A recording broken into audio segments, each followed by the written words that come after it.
Selamlar, YouTube kanalıma hoş geldiniz. Ben Betül Uzunoğlu. Size bugün ünlü marka çantanın yapılış videosuyla geldim.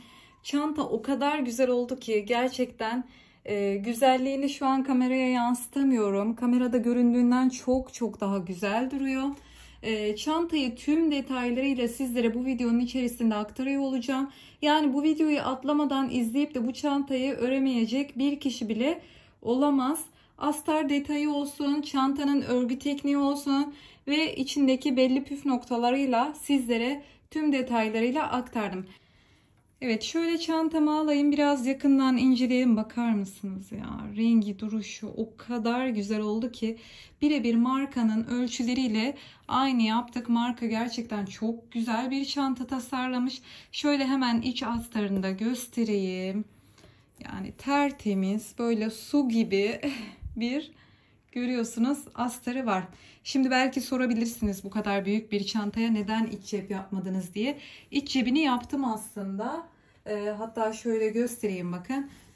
Nasıl diktiğimi de anlattım. Fakat iç cebinde şöyle bir hata yaptığım için, burayı katlayarak dikmediğim için fermuarımı açıp kapatırken buradan kumaştan sökmeye başladı. O yüzden belki şu üst kumaşını tekrardan katlayıp dikip çantamı bakın sabitlediğim zaman şöyle bir görüntü olacak. Muazzam değil mi ya? Çok güzel oldu. Gerçekten öve bitiremiyorum. Çantayı, videoyu atlamadan yapım aşamalarını lütfen izleyin. Ve yine YouTube kanalımda birçok marka çantanın yapılış videoları mevcut. YouTube kanalımda videolar kısmına ziyaret ederek görebilirsiniz. Ve kanalıma abone olarak yorumlarınızla bana destek olmayı unutmayın. Çantayı ördükten sonra dilerseniz bir tane daha ünlü marka çanta çalıştım. Hemen onu da göstermek istiyorum. Gerçekten bu da muhteşem oldu. Tüm detaylarıyla yine YouTube kanalımda anlattım. Şöyle bakın, ünlü marka bu çantanın yanında bir tane de bu boylarda cüzdan tasarlamış. Bunu clutch çanta olarak da kullanabilirsiniz. İç astarı bu çantamın da bu şekilde gözüküyor. Yine iç astarını nasıl diktim, iç cebine nasıl sabitledim, tüm detaylarıyla YouTube kanalımda sizlere aktardım. Dilerseniz bu çantayı ve bu küçük cüzdanı da ayrı video olarak yayınladım. Bunu da clutch çanta gibi, boyutunu nasıl büyüteceğinizi de anlattım. Clutch çanta gibi kullanabilirsiniz. İkisi de harika oldu. Şimdi bu marka çantayı şöyle bir kenara kaldıralım. Şimdi bundan devam edelim. Bu çantaya bir de marka çanta bir tane gözlük kutusu yapmış. Şöyle şu boylarda. Bakacağım, eğer yapabilirsem. Basit görünüyor ama benim için çok güzel durması ve kusursuz, birebir aynı gözükmesi çok önemli.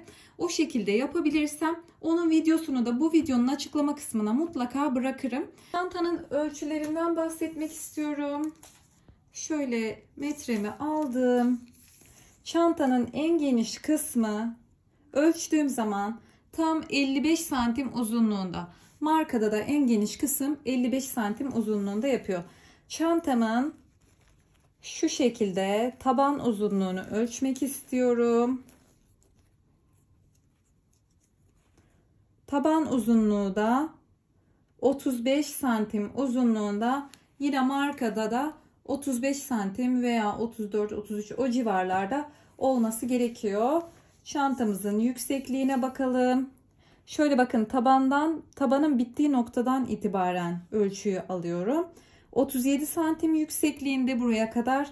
Şöyle çantamın sapına hizası da 39 santim yapıyor. Ve çantamızın sapının uzunluğuna bakalım.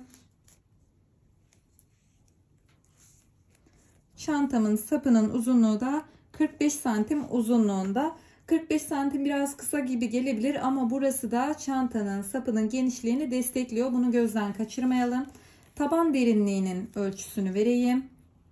Taban derinliği de, evet şöyle ölçüyorum, 5,5 santim derinliğinde yapıyor. Çantamın örgü tekniğine geçmeden önce kullanmış olduğum malzemelerden bahsedeceğim. Ben bu şekilde Milano rafya ipinden kullandım. Bu ipin birçok özelliği var. Bu ipin 100 gramı tam 250 metre uzunluğunda. Bizzat ünlü markaların kullanmış olduğu hani bu 4.000 eurolara 5.000 eurolara satılan çantalar var ya, hepsi bu iple örülüyor arkadaşlar. Milano Raffia diye geçiyor. Instagram adreslerini bulabilirsiniz. Ben videonun açıklama kısmına link olarak da Instagram hesaplarını ekleyeceğim. Tıklayarak alışveriş yapabilirsiniz. No 2 diye geçiyor bu ipin rengi. Yine birçok farklı renk seçenekleri de mevcut. Söylediğim gibi bu ip biraz pahalı gelebilir. Fakat birçok özelliği var. 100 gramı tam 250 metre uzunluğunda.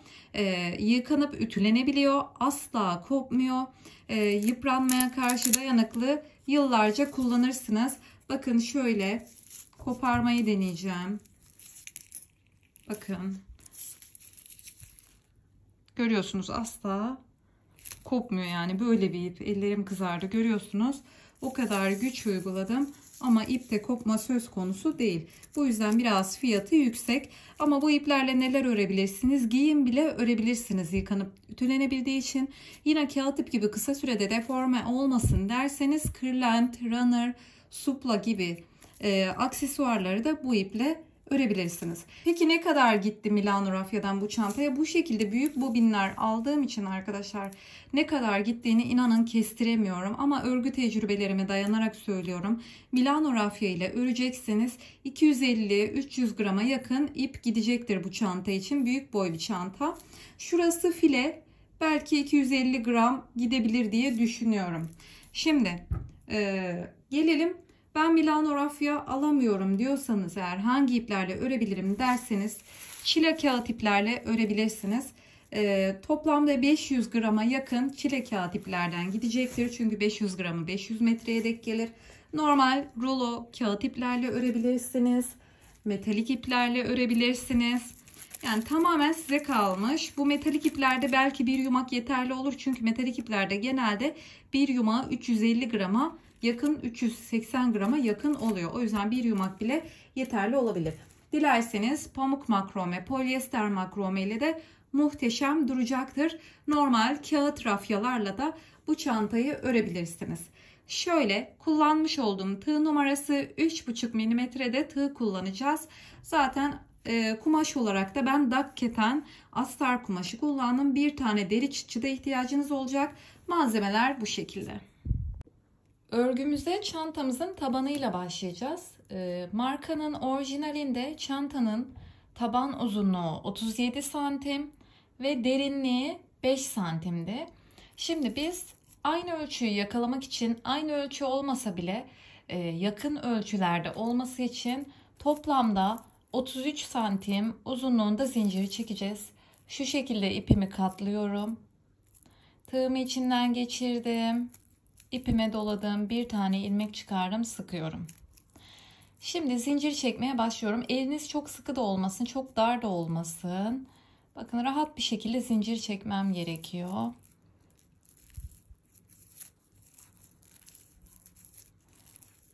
Toplamda zincir sayımız önemli değil. Önemli olan santimler. 33 santim uzunluğunda zincir çekip geliyoruz. Evet, şöyle ölçtüğüm zaman 33 santim uzunluğunda zincir çektiğimi görüyorsunuz. Şimdi tekrardan ipimi parmağıma doladım. Bakın çekmiş olduğumuz zincirlerin örgümüze devam ederken arka dişlerini kullanarak devam edeceğiz. Şöyle bakın, zincirin düzlüğünü, arkasını çeviriyorum. Son zinciri bırakıyorum. Hemen bir sonraki zincirden batarak başlayacağım.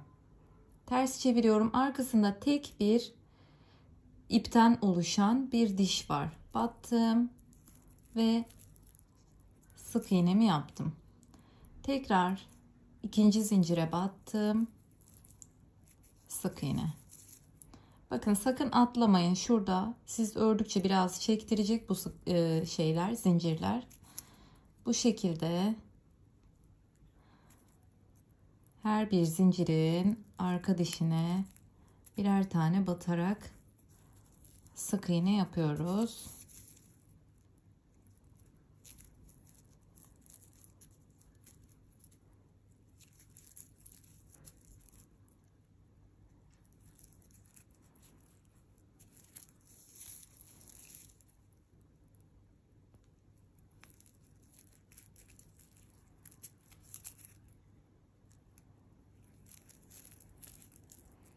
Bu şekilde sıramın sonuna kadar devam ediyorum.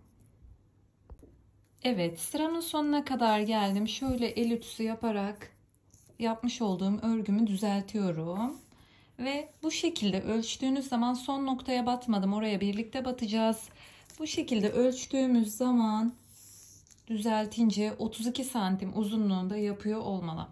33 santim uzattık çünkü 1 santim örgüden sonra örgü biraz toparlayacaktı. Şöyle elinizle düzeltip ölçmeniz gerekiyor. 1-2 santimlik 1 santimlik diyeyim, 2 değil de 1 santimlik uzunluk veya kısalıkta sorun olmayacaktır. Şimdi son noktanın içine de bakın battım bir tane. Şimdi biraz daha bu ilmekleri burada uzatarak döneceğim. Dönüş yapıyorum. Şu fazla ipimi örgümün arasında gizleyeceğim. Son noktaya bir tane yaptım. Aynı noktaya bir tane daha yapıyorum. Ve aynı noktaya bir tane daha yapıyorum. Yani son zincirimin içine toplamda 3 tane sık iğne yaptım. Şimdi bakın burada şu 3. sık iğneyi bu arada bakın şurası boş kalıyor ya, oraya doğru biraz yaydırmamız gerekiyor kapatırken.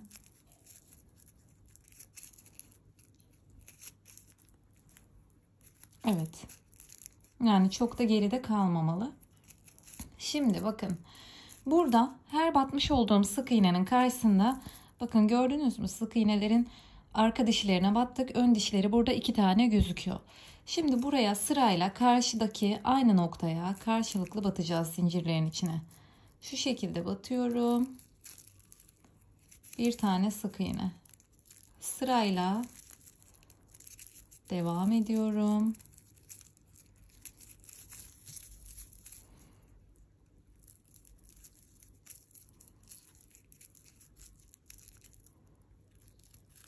Şu fazla ipim bitsin. Nasıl göründüğünü göstereceğim.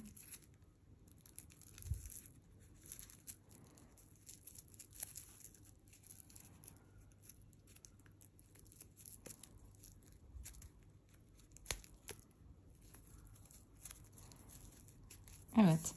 Bakın şöyle battığımız zaman karşıdaki 2 noktayı da almış oluyoruz. Şöyle batıyorsunuz.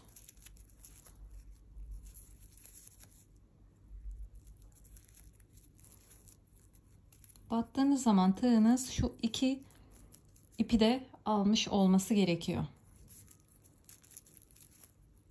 Bu şekilde sıranın sonuna kadar devam ediyoruz. Sıramın sonuna kadar geldim. Bu şekilde gözüküyor. Son bir tane batma noktamız kaldı. Şimdi tıpkı karşıda yaptığımız gibi burada 3 tane yaptık dönerken. Buraya da 3 tane yapacağız. Sadece burayı dikkatli izleyelim. Çünkü bir tane bir detay yapacağız. Bakın şu en başta zaten buraya bir tane sık iğne yapmıştık, görüyorsunuz. Bu sık iğneyi daha sonra artırmaları karıştırmamanız için yokmuş gibi farz edip 3. sık iğneyi üzerine yapacağız. Başlayalım. Şimdi bir tane yapıyorum. Bakın buradakini kapatacağız. 2 tane yapıyorum. Zaten yavaş yavaş alta kalmaya başladı. 3 tane sık iğne yaptım ve o en baştaki yapmış olduğum sık iğneyi kapattım. Burada bir tane ilmek belirleyici kullanacağım. Şimdi benim videolarımı sürekli takip edenler bilir. Yoluma hep tel tokayla devam ettiğim için bunu kullandığımı görenler şaşıracaktır. Tel tokayla böyle takıp çıkarması çok daha kolay oluyordu ama artık buna da alıştım şu an. Yani benim için zor gelmiyor. Şimdi hepsine birer tane batarak yola devam edeceğim. Fakat bunu yaptıktan sonra şunu bir takalım. Evet. Bunu sık iğne bölümü bitene kadar taşımaya devam edeceğiz. Şimdi artık işimiz daha kolay. Bakın sık iğnelerin tepesine birer tane sık iğne. Şöyle biraz yakından göstereyim. Battım. Sık iğne. Hepsine birer tane yaparak buradaki 3 tane yapmış olduğumuz sık iğneye kadar ilerliyorum. Evet, söylediğim noktaya kadar geldim. Şimdi burada 1, 2, 3 tane yapmıştık. Birincinin içine 3 tane sık iğne yapıyorsunuz. 1, 2, 3. Alttaki ikincinin içine bir tane. Ve alttaki üçüncü sık iğnenin içine 3 tane.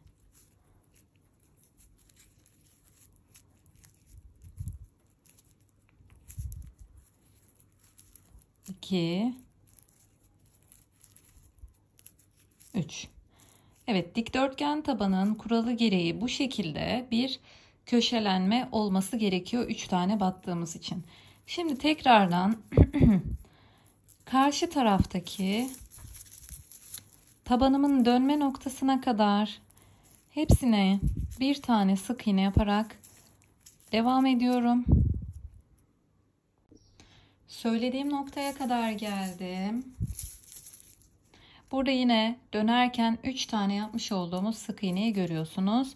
Birincinin tepesine 3 tane yapıyorsunuz. 1, 2 ve 3. Ortadakine bir tane yapıyorsunuz. Ve sonuncuya 3 tane.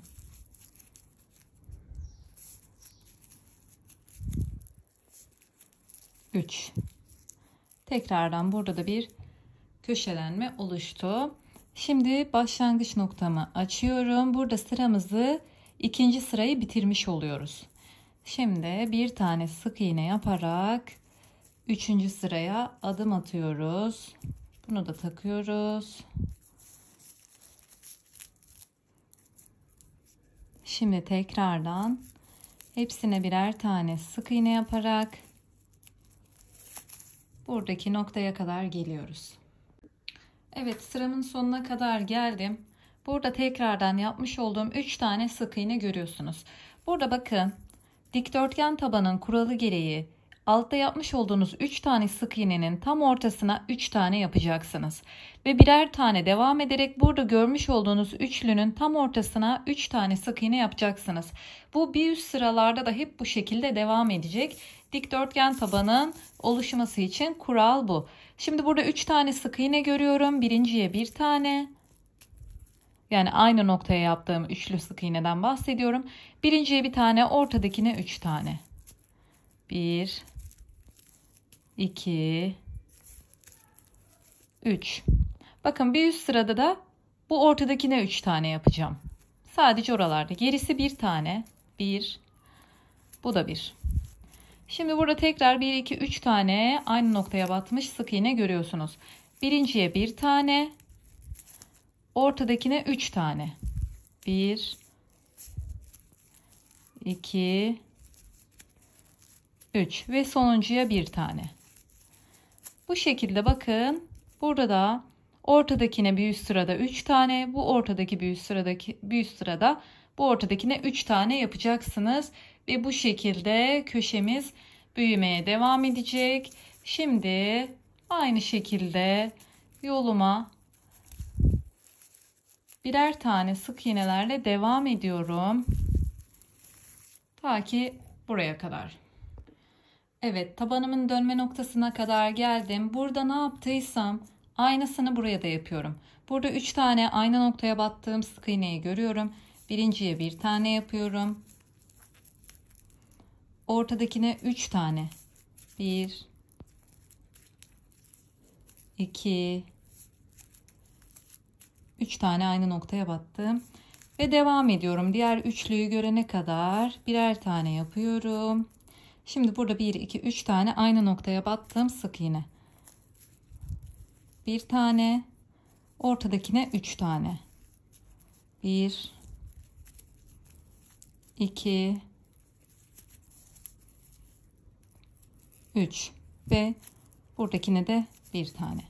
Bu şekilde 3. sıramızı da bitirmiş oluyoruz. Ve başlangıç noktasını açıyorum. 4. sıraya adım atıyorum. Bir tane sık iğne.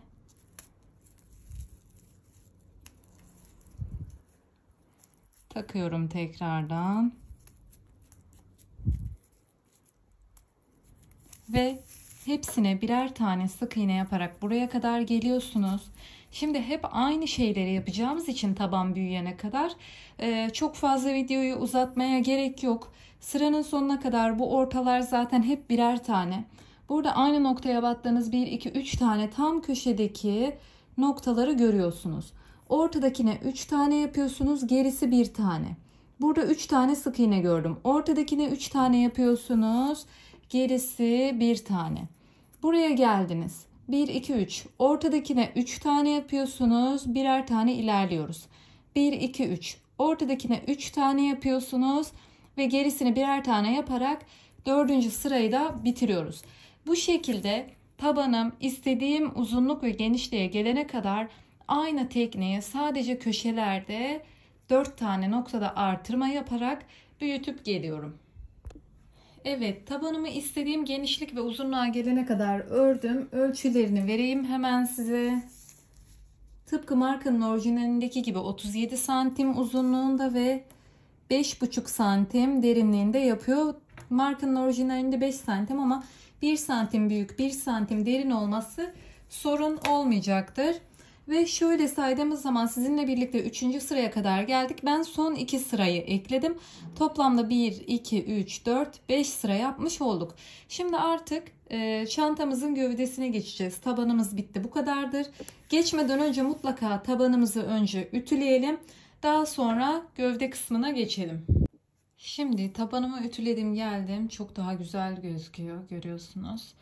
Burada çantamızın gövdesine geçiş yapacağız. Şimdi ünlü markanın çantasını incelediğimiz zaman çantanın gövdesi anormal bir şekilde dümdüz veya çok az oval şekilde çıkmıyor. Yani oldukça ovallik vererek yukarıya doğru bir genişleme yaparak örgü tekniği devam etmiş. Ve markanın çantasını incelediğim zaman şu sadece yan kısımlarda, şuralarda sık iğneleri yaparken bir artırma yapmış ve bu şekilde çantanın o oval görüntüsünü vermiş. Şimdi şunu açalım. Bunu taşımaya devam edeceğiz. Bir tane sık iğne yapalım.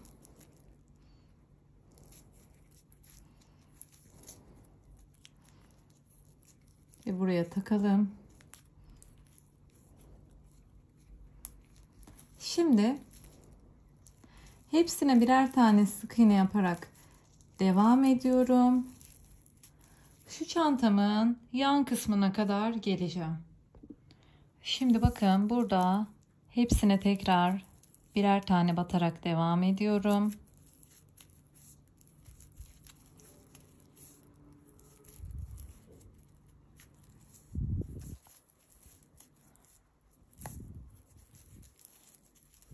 Evet, şu orta noktaya kadar geldim tabanımın. Şöyle baktığım zaman buraya 2 tane yapıyoruz. 1, 2 tane aynı noktaya battım. Ve birer tane örerek devam ediyorum.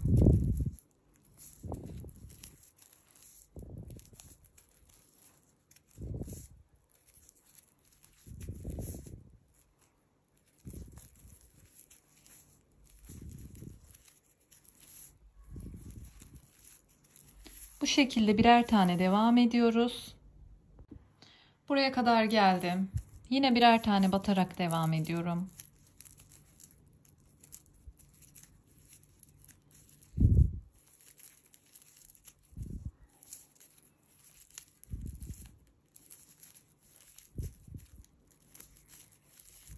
Ve orta noktaya kadar geldim. Tıpkı karşıda yaptığım gibi buraya ne yapıyorsak buraya aynısını yapıyoruz. Aklınızda bulunsun. Buraya da 2 tane tam ortadaki yere 2 tane aynı noktaya sık iğne yaptım. Şimdi dümdüz devam ediyorum.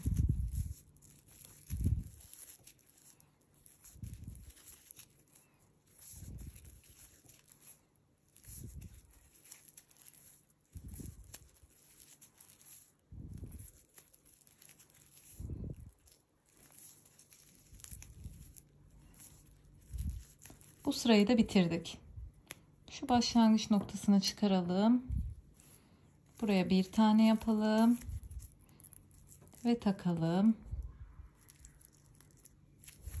Şimdi aynı şekilde artırmalarımız devam edecek.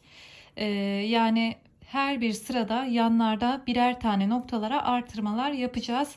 Tekrardan şöyle orta noktalara kadar gelelim. Evet, diğer dönme noktasına kadar geldim. Bakın şurada 2 tane yapmış olduğumuz aynı noktaya sık iğneler var. Şimdi birer tane devam ediyorum. Bakın şu 2 tane sık iğneyi, yani aynı noktaya battığım artırmayı kullanmıyorum. Şu hemen yanındakine 2 tane yapıyorum. 2. Yani aynı noktaya batarsam bir köşelenme oluşur. O yüzden farklı noktalara batıyorum. Burada 2 tane aynı noktaya sık iğne yaptım. Bakın 2 tane burada, 2 tane burada. Dümdüz devam ediyorum.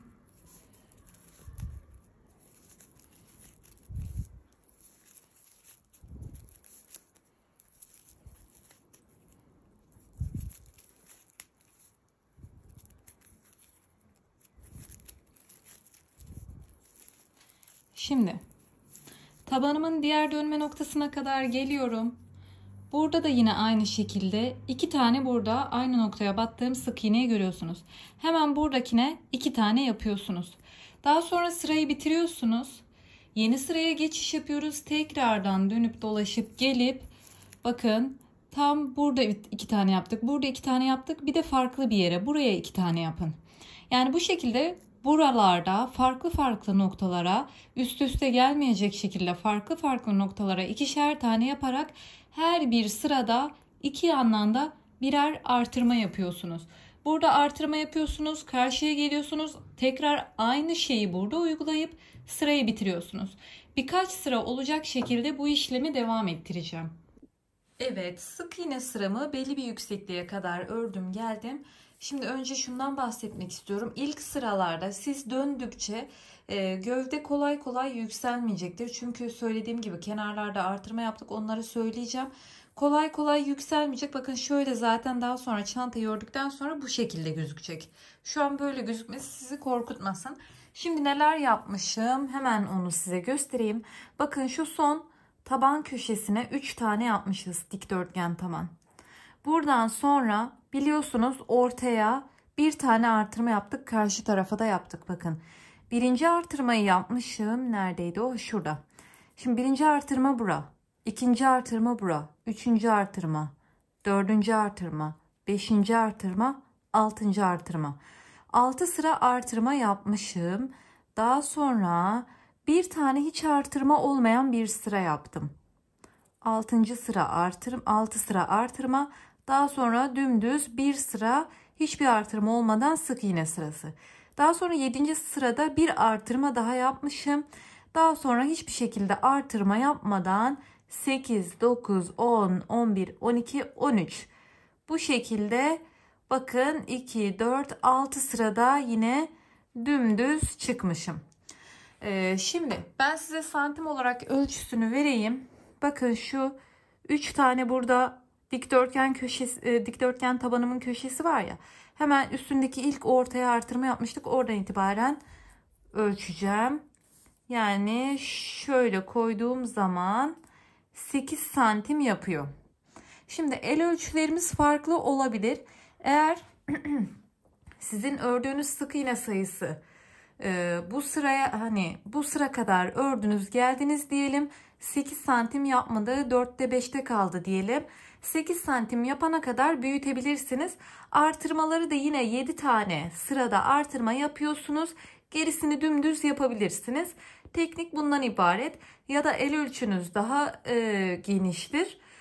Ben bu kadar sırada bakın 7 tane sırada artırma yapmışım. Gerisinde yapmamışım. Siz de yine 7 tane artırma sırası yaparsınız. Atıyorum 2-3 sıra daha eklerseniz 8 santime ulaştırırsınız. Mantığı bundan ibaret. Şimdi artırmalar bu şekildeydi.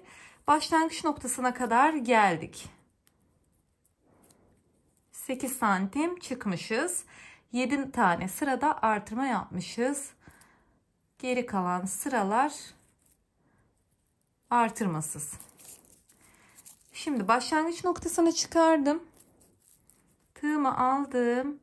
Bakın bu başlangıç noktasına batarak kaydırmayla artık bu sık iğne sırasına son verdim. Şimdi bir tane zincir çekiyorum. İlmeğimi biraz uzun tutuyorum. Şöyle ilmeğimi biraz uzun tuttum. Şöyle bir tur çevirdim. Şöyle bir tane daha zincir çekme işlemi yaptım. Şimdi bir tane daha zincir çekiyorum. Tığımın başına doladım. Bir tane sık iğne atlayıp diğerine batıyorum ve ikili trabzan yapıyorum. Tekrardan bir zincir çekiyorum. Tığımın başına doladım. Bir nokta atlıyorum. Diğer sık iğne, ikili trabzan. Tekrar bir zincir, tığımın başına doladım. Bir tane sık iğne atlıyorum. Diğerinin tepesine ikili trabzan. Bu şekilde çantamızın file bölümüne geçmiş bulunuyoruz. Artık uzun bir süre çantamızın filesini yapacağız. Şimdi şöyle bir görüntüsü var bakın. Şimdi şurada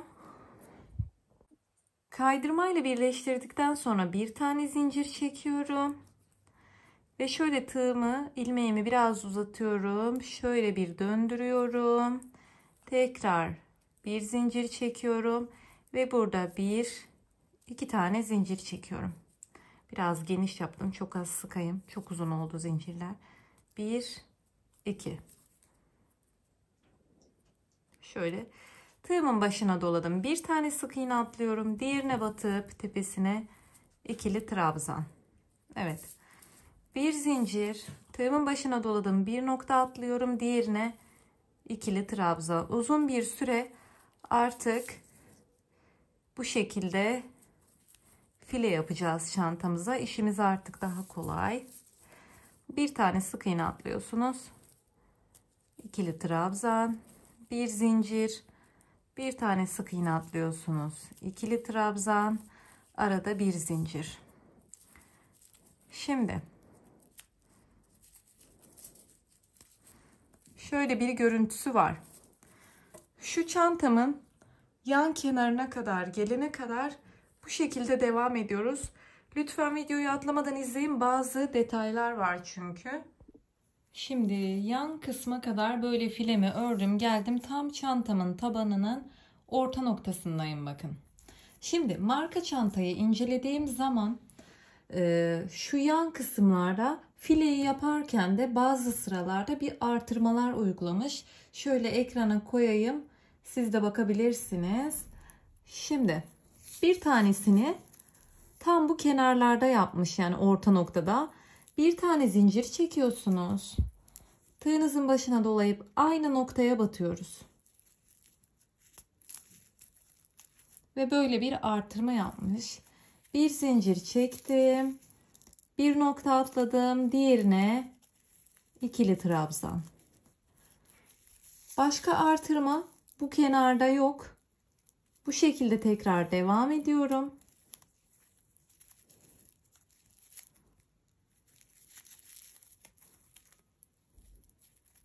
Aynı file tekniğini uygulamaya devam ediyorum.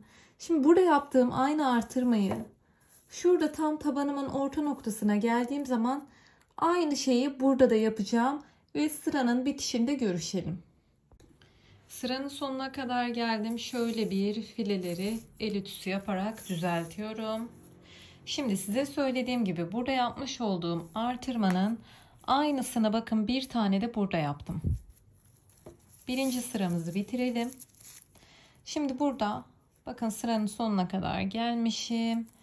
Bir tane zincir çekiyorum ve şurada bakın bir tane arada zincir kalacak ve şuraya batarak kaydırmayla birleştiriyorum. Şimdi burada 1 2 3 tane zincir trabzan boyu için, 2 tane zincir de bir tane zincir de aradaki bir zincirlik boşluk için, yani 1 2 3 4 tane zincirle bir sıraya geçiyorsunuz. Tığımın başına doladım. Hemen çubuğun üzerindeki sık iğne, çubuğun üzerindeki trabzanın üzerindeki şuraya batıyorum. Bazen kusura bakmayın, karışıklık olabiliyor. Bir tane zincir çekiyorum. Trabzanımın tepesine, tam şuraya batıyorum. Tığımın başına doladım. Bir zincir, trabzanın tepesi. Bir zincir, trabzanımın tepesi. Şöyle bir görüntü oluşuyor. Elimizde düzeltelim. Bu şekilde tekrardan yan kenarın ortasına gelmeyin. Şuraya kenara gelene kadar devam edelim. Söylediğim noktaya kadar geldim. Elinizle ördükçe bu şekilde düzeltin lütfen. Bakın şurada artırma yapmıştım. Aslında tam orta noktası buna geliyormuş ama sorun yok. Şimdi marka çantayı incelediğimiz zaman ikinci sırada hem burada hem de burada bir artırma yapıyor. Şimdi tığımın başına doladım. Bir zincir çekelim önce. Ve şöyle göstereyim. Evet. Şimdi bakın şu tabanımın iki kenarına denk gelecek noktalarda, yani şu artırmanın sağ ve sol kenarında iki tane artırma yapacağız. Buraya yapalım bir tanesini. Bir zincir çekiyorum. Tığımın başına doladım ve bir tane daha aynı noktaya. Evet. Bir zincir çekiyorum. Devam ediyorum. Bir zincir. Birinci sıradaki artırmayı geçmem gerekiyor. Bakın burayı nasıl geçiyoruz? Yine bir zincir. Aynı şekilde her çubuğun tepesine birer tane batıyoruz. Bir zincir.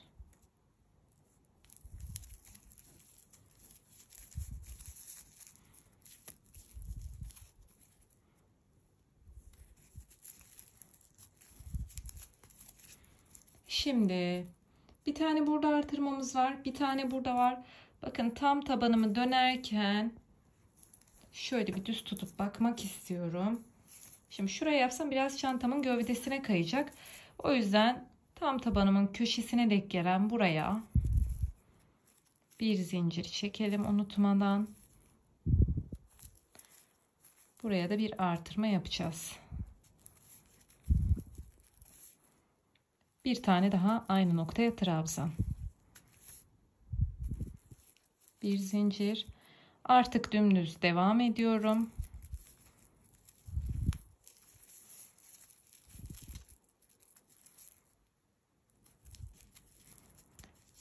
Ta ki diğer kenarın başına gelene kadar dümdüz bu şekilde fileyi yapıyorsunuz. Bakın ne yaptık? Bir tane bir alt sırada vardı. Şimdi iki tane bir üst sırada oldu. Buraya ne yapıyorsak karşı tarafa aynısını yapmalıyız ki çantamın gövdesi kusursuz bir şekilde yukarıya doğru çıksın. Şimdi burada iki tane, bakın altta bir tane artırma vardı. Onun çapraz yukarıya herhangi bir trabzana iki tane artırma yaptık. Altta bir artırma, ikinci sırada iki artırma. Buraya geliyorsunuz. Bakın şurada artırma. Şuraya iki tane yaparım. İki tane de buraya yaparım ve sıramı kapatırım. Aynı şekilde devam. Evet, sıramın sonuna geldim. Burayı bağlayalım. Daha sonra ne yaptık? Tekrar bakalım. Bir tane zincir çekerek, bakın aradaki şu bir zincirlik boşluğun bir önceki zincirine batıyorum. Kaydırmayla birleştiriyorum. Şimdi 4 tane zincir çekelim, bekleyelim. 1, 2, 3, 4. Şimdi şöyle elimizde bir düzeltelim. Bakın bu tarafta ne yapmıştık? 2 tane noktaya artırma yapmıştık, pardon. Şöyle 2 tane noktada artırmamız var. Sonra döndüm, devam ettim, geldim. Karşıdaki gibi tıpkı buraya da 1-2 tane artırma yaptım. Şimdi artık çantamızın gövdesi file şeklinde ilerleyecek belli bir uzunluğa gelene kadar. Videoyu izlemeye devam edin kesintisiz bir şekilde. Ben gövdeyi örmüş olacağım. Fakat size tıpkı ünlü markanın yaptığı gibi artırmalara birebir aynı şekilde yapacağım. Ve onun sayılarını size vereceğim. Yani buralarda hala artırmalı sıralar kenarlarda devam ediyor olacak. Şimdi belli bir uzunluğa kadar çantamın gövdesini örüp geliyorum.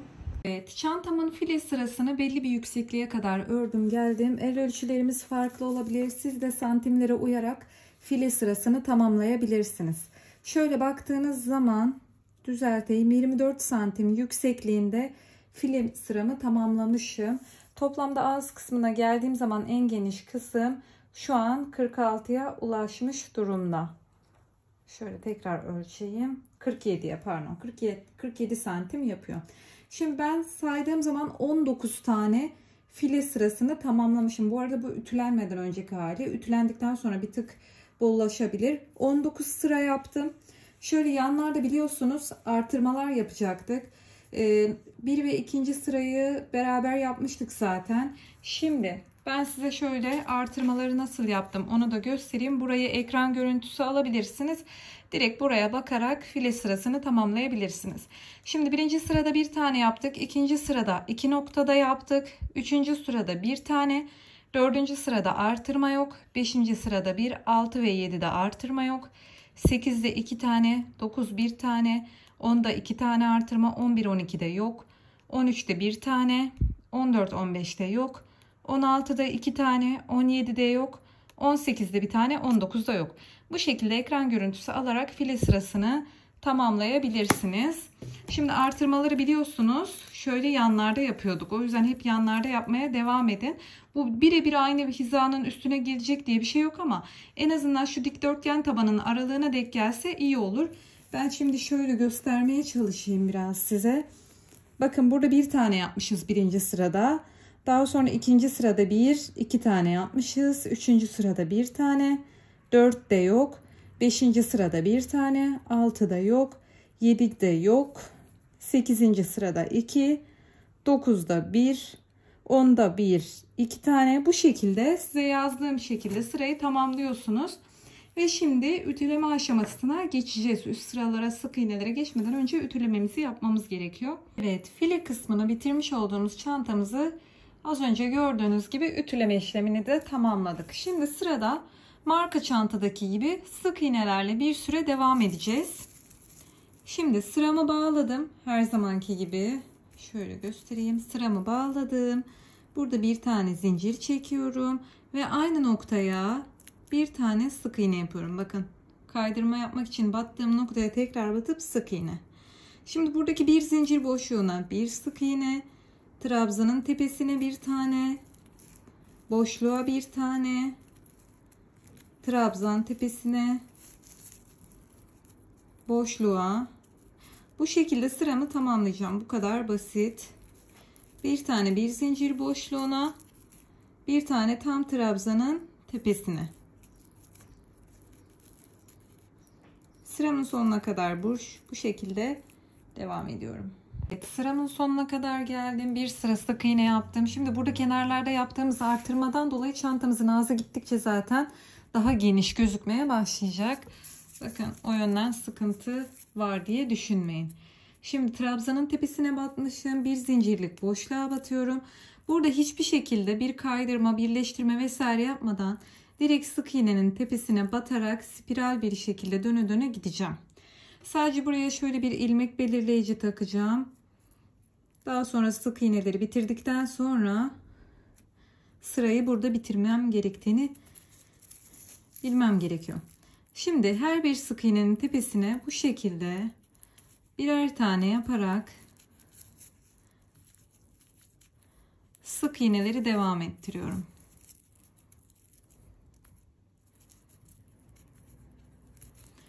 Ve bu sık iğne sırasını döne döne birkaç sıra olacak şekilde devam ettireceğim. Evet, şimdi burada toplamda 9 sıra ben sık iğne sırası yaptım. Kaç santim yapıyor hemen onu da söyleyeyim. Şöyle ölçtüğüm zaman 5 santim yüksekliğinde sık iğne sırası yapmışım. Toplamda 9 sıra yapıyor. Şimdi sırada ütüleme işlemini yapacağız. Ütüleme işlemini yaparken önce şöyle yukarıya doğru düzeltecek şekilde ütüleyelim. Daha sonra çantanın ağız kısmına göre buraları esneterek, yani şöyle daha simetrik çıkması için tekrardan ütüleme işlemini gövdeye de uygulayalım. Şimdi ütüleme işlemini yaptım geldim. Bu gövdeyi buraya denk getirmek, yani simetrik bir şekilde çıkmak Milano rafya ile biraz zor oldu. Yani ütüleme işlemiyle oturtmak biraz zor oldu. Çünkü bunu ütülüyorsunuz, hemen böyle tak diye donup kalıyor. O yüzden dikkat edin. Eğer elinizde çile kağıt ip veya kağıt ip veya rafya ip varsa şekil vermesi, şu simetriyi yakalamak çok daha kolay. Bunu yapmak için de, yani buranın daha simetrik gitmesi için de şu fileyi bu şekilde yana doğru açtırarak ütülemeniz gerekiyor. Şimdi ağız kısmının ölçüsünü vereyim. Bakın şöyle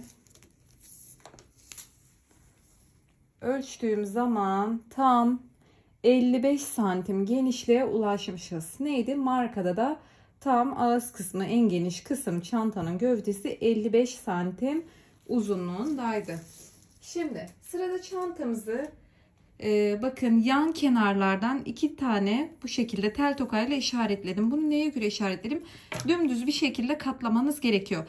Eğer tabanınız şöyle azıcık yamuk gitsin, çantanız bittikten sonra eğri bir görüntü olacaktır.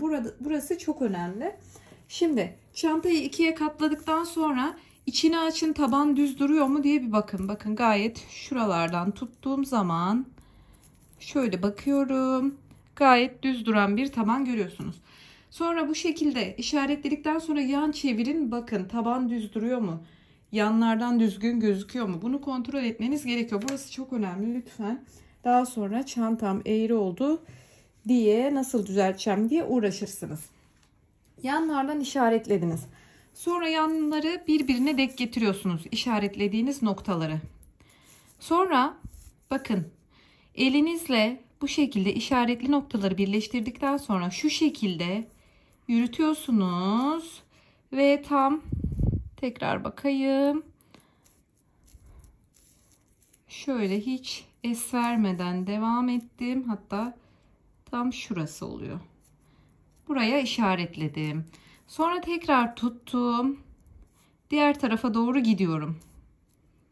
Bakın şöyle. Burası daha geniş olduğu için lütfen es vermeden. Bakın bunu da şuraya taksam daha doğru olacak. Evet.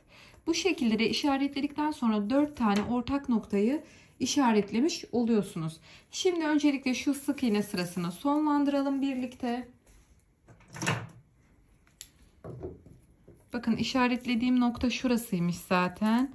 Şöyle bir tık geri gidelim. Şunu açalım. Evet. Şimdi burası sıranın bittiği yerdi. Şunu kesiyorum kısa olacak şekilde. Şöyle yakından göstereyim. İlmeğimizi açıyoruz. Hemen bir sonraki sık iğnenin arkasından tığımı batırdım. İpimi arkaya taşıyorum. Taşıdım. İpimin çıktığı sık iğnenin arka ve ortasından şöyle battım. İpimi aldım, arkaya taşıdım ve düzelttiğim zaman şöyle kusursuz bir bitiş yaptığımı göreceksiniz. Şimdi bunu daha ince bir tığla veya iğneyle aralardan gizleyeceğim ipimi. Şöyle 2,5 milimetrelik bir tığım var. Bununla gizleyelim.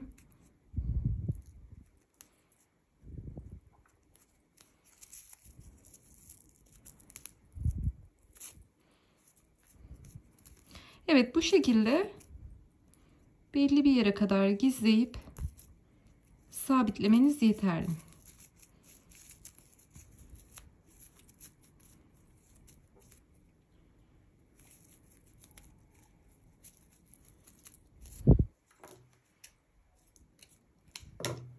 Evet, bu kadar. Şöyle çevirelim. Şimdi çantamızda biliyorsunuz 4 tane üçgen kısım var. 2 tane burada, 2 tanesi de arka tarafa yapacağız. Onu yapmadan önce marka çantanın gövdesini basamaklandırarak biraz azaltmış. Biz şimdi birkaç sıra bu basamaklandırarak azaltma işlemini uygulayacağız. İpimi alıyorum parmağıma. Yeni bir ilmek oluşturuyorum. İlmeğimi oluşturdum. Şimdi şurada yandaki tel tokanın olduğu noktadan Şöyle sayarak başlıyorum. Bakın tokayı boş verin. Onun olduğu noktayı saymıyorum. Şuradaki sık iğnelerden itibaren sayıyorum. 1, 2, 3, 4, 5, 6, 7. 7. noktaya batıyorsunuz. 7. noktaya battım. Evet. İpimi arkadan taktım tekrar tığıma ve geçirdim. Şimdi burada bir tane zincir çekme işlemiyle sabitlemiş oldum. Hemen yanındaki sık iğneden itibaren ipi de içinde gizleyerek şu fazla ipi sık iğneler yapmaya başlıyorum.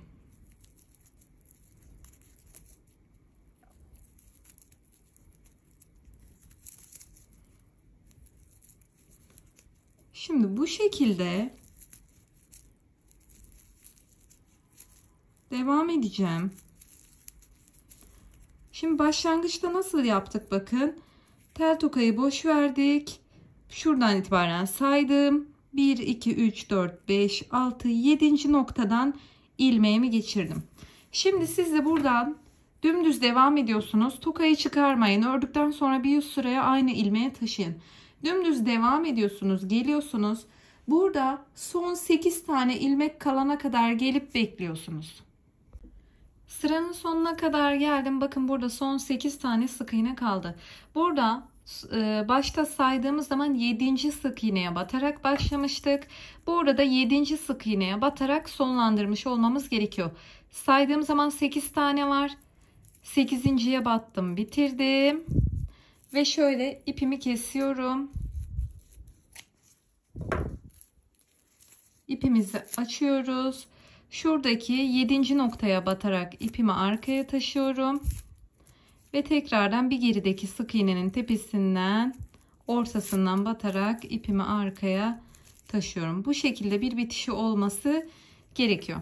Şimdi aynı işlemden bir tane daha yapalım. Tekrardan ipimi parmağıma doluyorum. Bir tane ilmek oluşturuyoruz. Şimdi burada ipi koparmadan terse doğru örüp ilerlesek nasıl olur diyeceksiniz ama markada sık iğnelerin yönü hep dümdüz gözüküyor. Yani tersi olursa şu şekilde daha kötü bir görüntü olacaktır. O yüzden ipi kopararak ilerlemek çok daha mantıklı. Şimdi şurada 7. noktaya batarak başlamıştık. Şimdi buradan şu ilk sık iğne var ya, 7. noktayı boş verin. İlk sık iğneden itibaren sayıyorum. 1, 2, 3, 4, 5, 6, 7.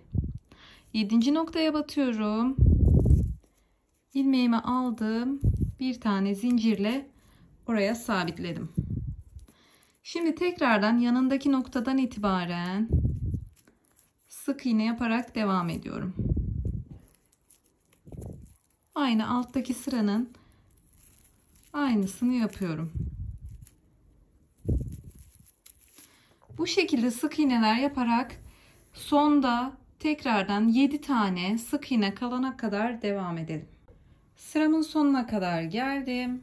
Şöyle bakın, saydığınız zaman şu kaydırma olan yeri saymayın. Yani bitirdiğimiz yeri 1, 2, 3, 4, 5, 6, 7.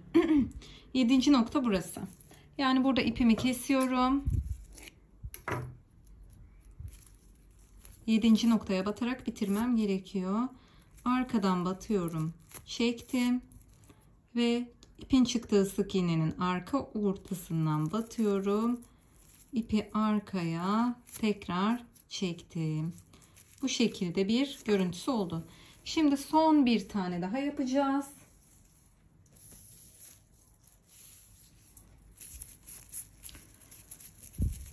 İpimi parmağıma doladım. Yeniden bir tane ilmek oluşturuyorum. Ve şöyle yaklaştırdım. Bakın 2 tane basamağım oldu bu şekilde. 1, 2. Şimdi üçüncüyü yapacağız. Bakın şurası kaydırma yaptığım yer, yani başladığım yer. Bunu saymayın. 1, 2, 3, 4. Dördüncüye batarak ilmeğimi biraz küçülteyim. Arkadan taşıdım. Bir zincirle sabitledim. Hemen yanındaki noktadan itibaren sık iğneler yaparak devam ediyorum.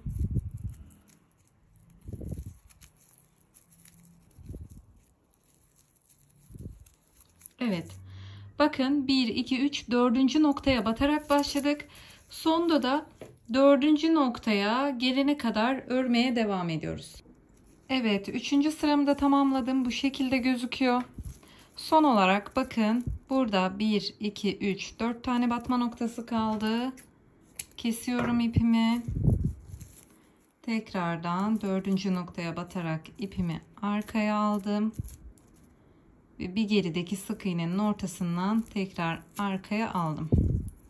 Evet, bu şekilde bir görüntüsü oluştu. Şimdi ters çeviriyorsunuz. Aynı işlemi bu kısma da uygulamanız gerekiyor. Yine tel tokanın oradan sayıyorsunuz. 7. noktaya batarak başlayıp 7. noktada bitiriyorsunuz. Yine ikinci sırayı da 7. noktaya batarak 7. noktada bitiriyorsunuz. Sonra 4. noktaya batırıp 4. noktada bitirip burayı da aynı karşıdaki gibi örüp geliyoruz. Evet, şimdi gelelim çantamızın bu şekilde ağız kısmında küçük üçgenler var. Bunları yapacağız. Ben çantamın bir tarafına yaptım, diğer tarafına birlikte yapacağız. İnanılmaz basit, hiç gözünüz korkmasın, kısa sürede bitiriyoruz. Şimdi çevirelim. Bakın şurayı alta katlayayım, kafamız hiç karışmasın. Şunları bir çözelim. 2, 4, 6, 7.'ye takmışım. Onu da sayayım çözmeden. 1, 2, 3, 4, 5, 6, 7. Şimdi şöyle 2 tane ilmek belirleyici aldım. Şunları alta katlıyorum kafanızın karışmaması için. Şöyle dümdüz 3 tane eksiltme sırası yaparak gelmiştik. Buradaki tel tokamdan itibaren bu tarafı ve bu tarafı sayın. Sık iğnelerin birbirine eşit olması gerekiyor. Şimdi burada şeyden hiç korkmayın, yani diğer tarafı farklı olur, bu tarafı farklı olur, hiç önemli değil. Çünkü biz içten ilerleyerek bir eksiltme yapacağımız için kenarda kalan kısımlardaki hatalar sıkıntı olmayacak. Şimdi bakın şurada tel tokamı saymıyorum. Hemen yanındaki sık iğneden itibaren sayıyorum. 1, 2, 3, 4, 5, 6, 7.'ye taktım. Tekrar alıyorum. Tel tokamı saymıyorum. Tel tokamı saymıyorum. Yanındakinden itibaren başlıyorum. 1, 2, 3, 4, 5, 6, 7. 7.'ye taktım. Evet. Bu şekilde işaretledikten sonra şimdi başlayacağız. Bu taraftan başlayacağız sık iğnelerimizi yapmaya, eksiltmeleri. Şöyle kameramı yakınlaştırıp geliyorum. Şimdi kameramı yakınlaştırdım. Şöyle katlayayım 2. Şurayı da katlayalım.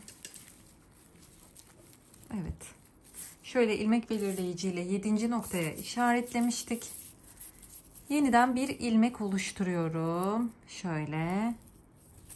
İlmeğimi oluşturdum.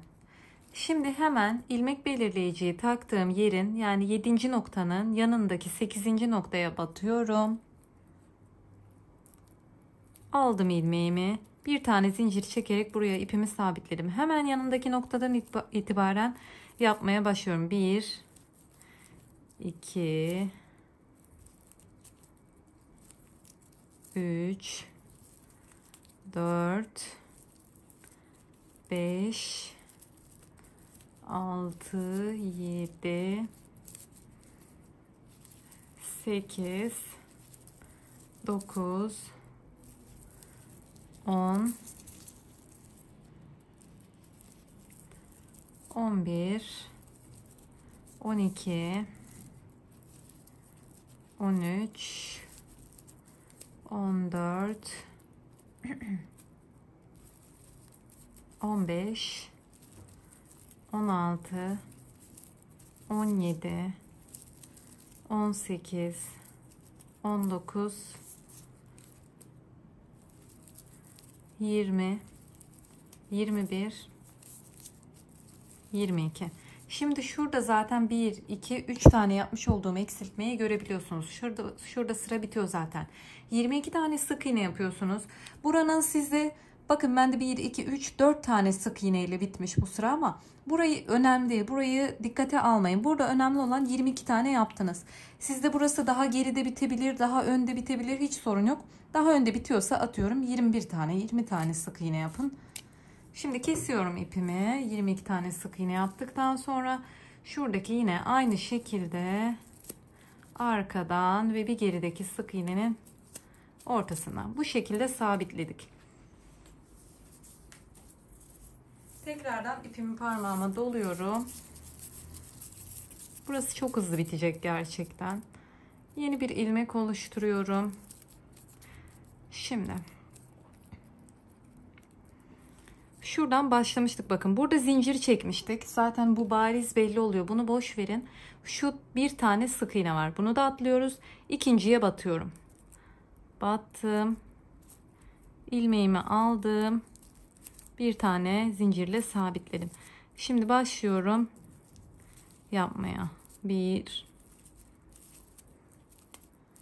2 3 4 5 6 7 8 9 10 11 12 13 14 15 16 17 18. Bakın son bir tane sık iğne ve bir tane de yaptığım kaydırma noktası kaldı. Bak son iki tane sık iğne, pardon, iki tane sık iğne, buraya da kaydırmayla bağlamışım, görüyor musunuz? Sonda iki tane sık iğne kalınca bekliyorsunuz. Kesiyorum. Şöyle bir daha sayalım. 1 2 3 4 5 6 7 8 9 10 11 12 13 14 15 16 17 18. Altta 22 idi, üstte iki kenardan, iki buradan eksildi, 18'e düştü. Son iki tane sık iğne kalınca duruyorsunuz, bitiriyorsunuz ve şu sonuncu, sondan ikinci sık iğneye batarak aynı şekilde sırayı kapatıyorsunuz. Yeniden ilmek oluşturuyoruz.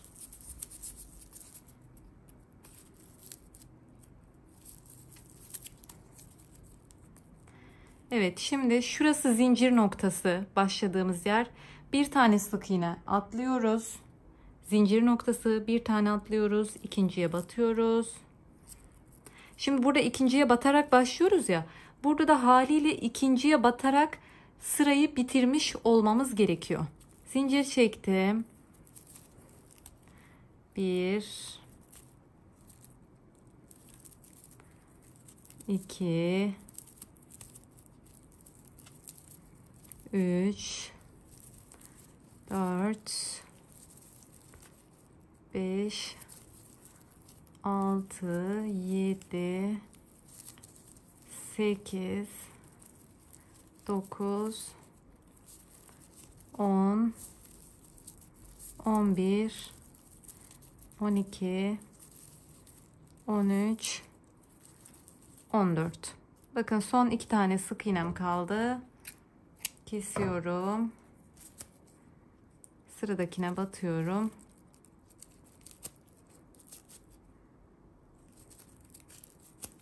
Aynı sistemle sıramızı kapattık.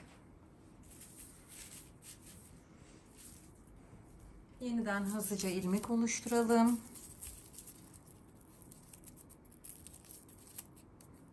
Alıyorum. Şurası zincir noktası. Şurasını birinciye atlıyoruz. İkinciye takıyorum. Bir zincir sabitledim. Sonraki sık iğneye battım. 1 2 3 4 5 6 7 8 9 10. Son iki tane sık iğne kaldı. Kesiyorum. Aynı sistemle sırayı kapatıyorum.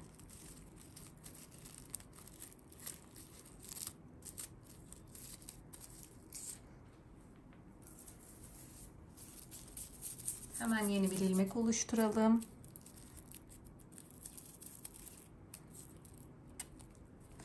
Alıyorum. Burası zincir noktası. Burası bir sık iğne. Diğerinden başlıyorum. Sabitledim. Sıradakine birinci sık iğne, 2, 3, 4, 5, 6 tane. Altta 10'du. Burada 6'ya düştü. 2 bir kenardan, 2 bir kenardan eksildi. Ve sonrakine batarak sırayı kapatıyorum. Hemen yeni bir ilmek oluşturalım. İlmeğimi oluşturdum. Şurası zincir sırası. Burayı atlıyorum. İkinciye battım. Zincirle sabitledim. Bir sonraki noktaya batıyorum. Birinci sık iğne ve ikinci sık iğne. Son 2 sık iğne kaldı. 2 tane sık iğne yaptıktan sonra kestim ve tekrardan sıradaki yerden aynı işlemi yapıyorum. Şu fazla kalan ipleri örgünün içinde gizleyeceğiz, merak etmeyin. Sadece şunu keseceğim. Evet, son 2 tane. Bakın burada sık iğnem oldu. Oraya da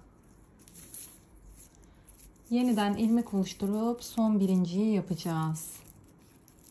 Evet, son bir tane sık iğne için bunu yapacağız.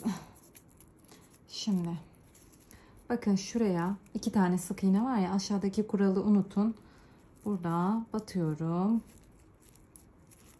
Bir zincirle sabitledim. Sıradaki görünen noktaya battım. Bir tane sık iğne yaptım. Bir tane zincir çekerek üçgenimi bitirdim.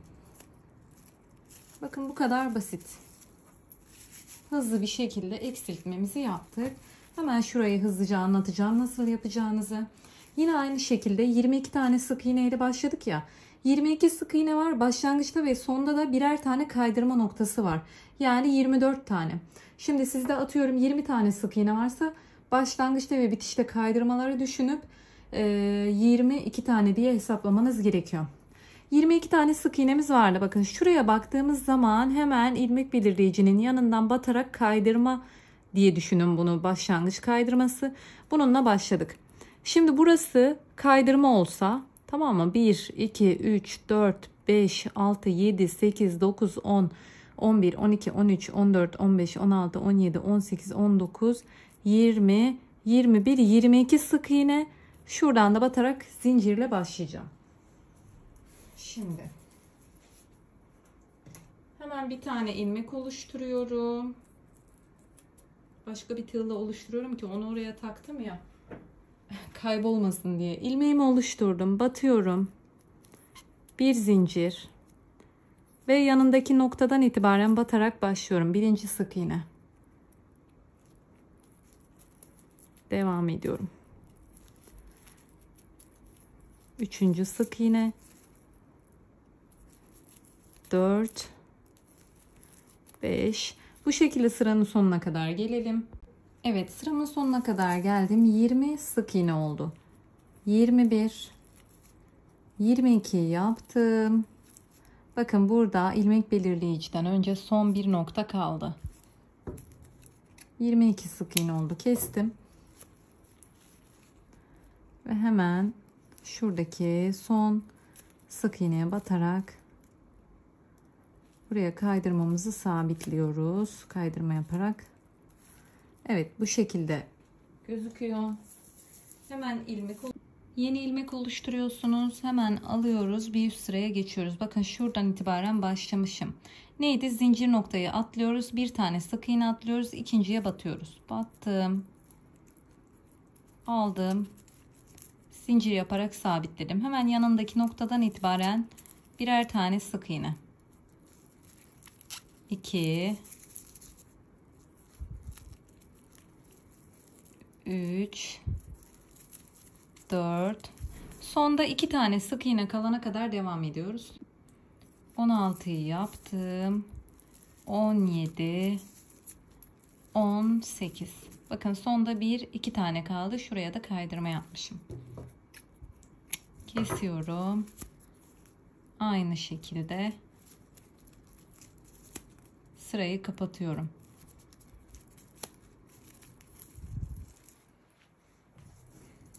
Hemen yeni bir ilmek oluşturuyoruz.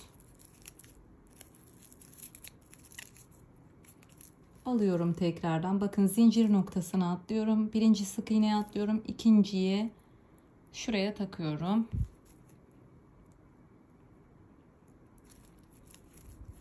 Zincirle sabitledim. Yine bir sonraki noktadan sık iğneler yaparak buraya kadar geliyorum.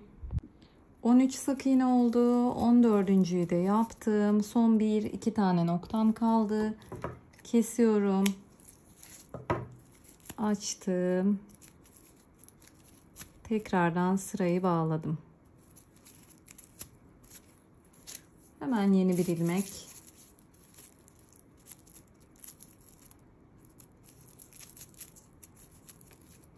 Tekrardan zincir noktası, birinci sık iğne, ikinci sık iğne. Zincirle sabitledim. Yanındaki sık iğneden itibaren sık iğneler yapmaya devam ediyorum. 1, 2,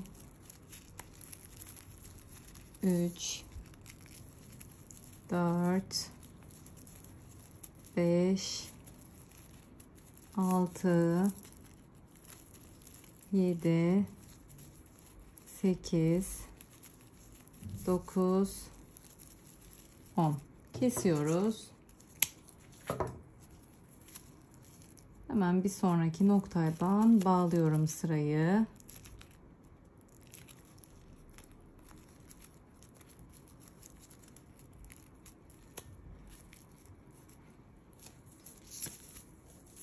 Yeni bir ilmek oluşturalım.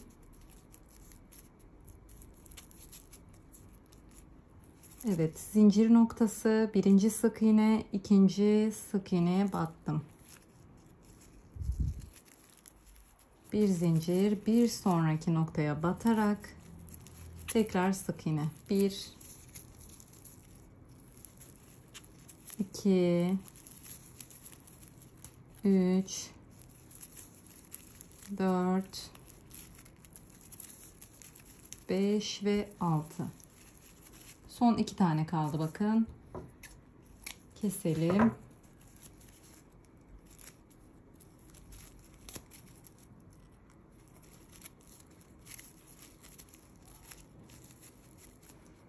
Hemen ilmek oluşturalım.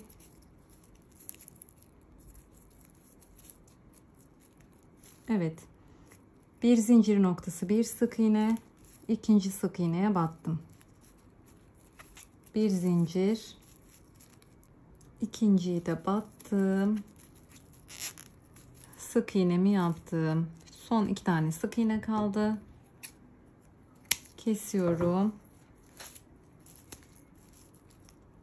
Aynı şekilde sıramı kapatıyorum.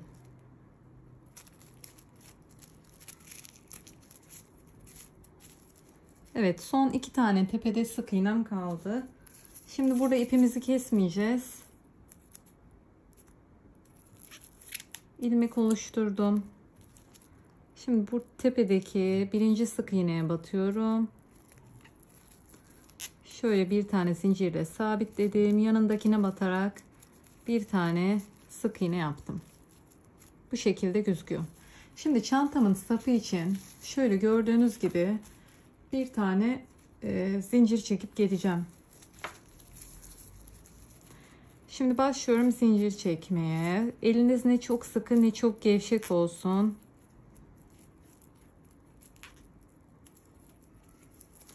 Şimdi belli bir uzunluğa kadar zincir çekip geleceğim. Burada zincir sayımızın aynı olup olmaması önemli değil. Önemli olan santimler.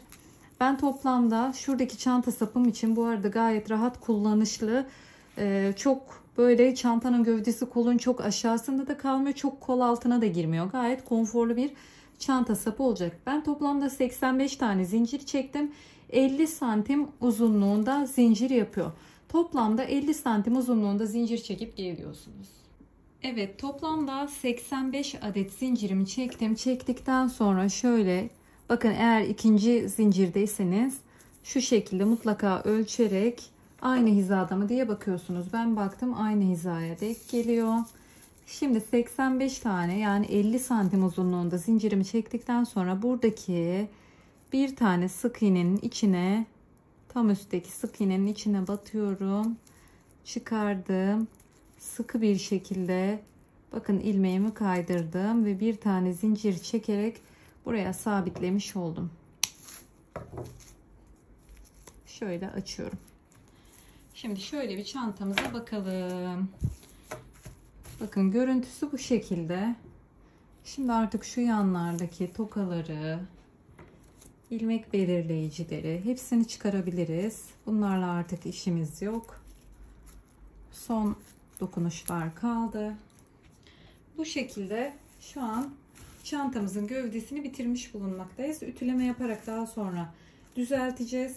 Şimdi öncelikle çantamızın ağız kısmını ve çanta sapını örmeye geçelim. Şimdi ben çantamın ağız kısmını düzeltmeye geçmeden önce buraları tekrardan ütüledim arkadaşlar. Bilginiz olsun. Şu üçgenleri de ütüledim.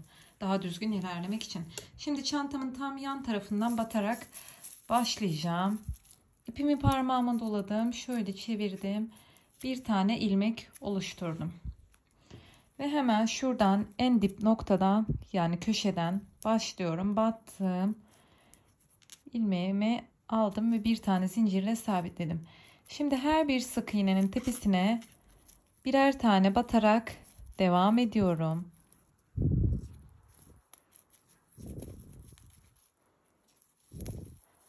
Şöyle bakın, yukarıya doğru çıkacağım buradaki basamaklardan.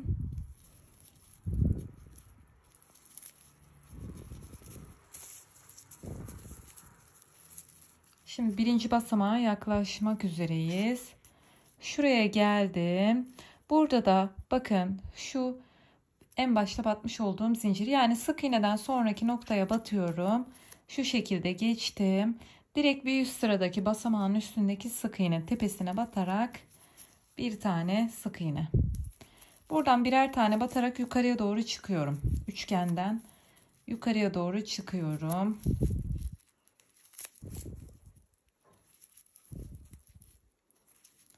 Bakın, bir sonraki basamağa geçiş var burada.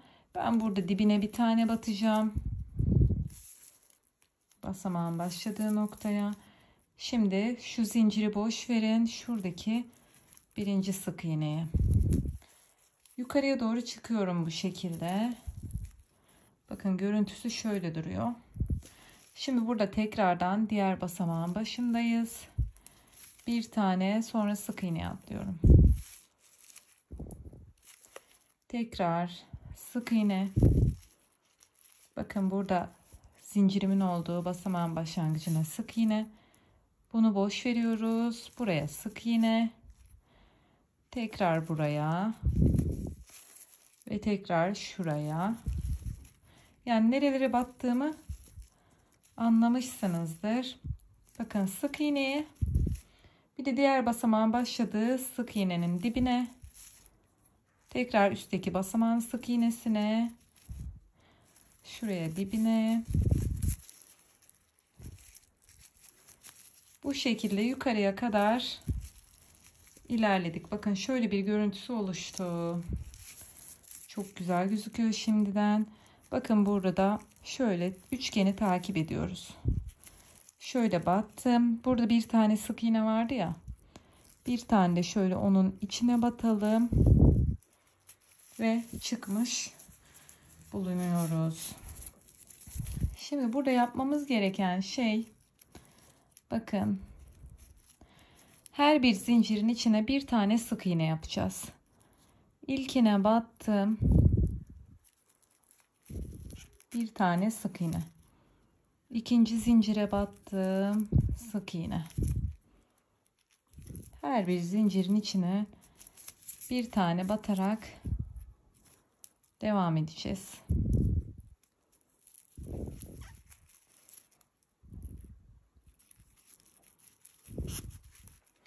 Bu şekilde zincirin bittiği noktaya kadar gelelim.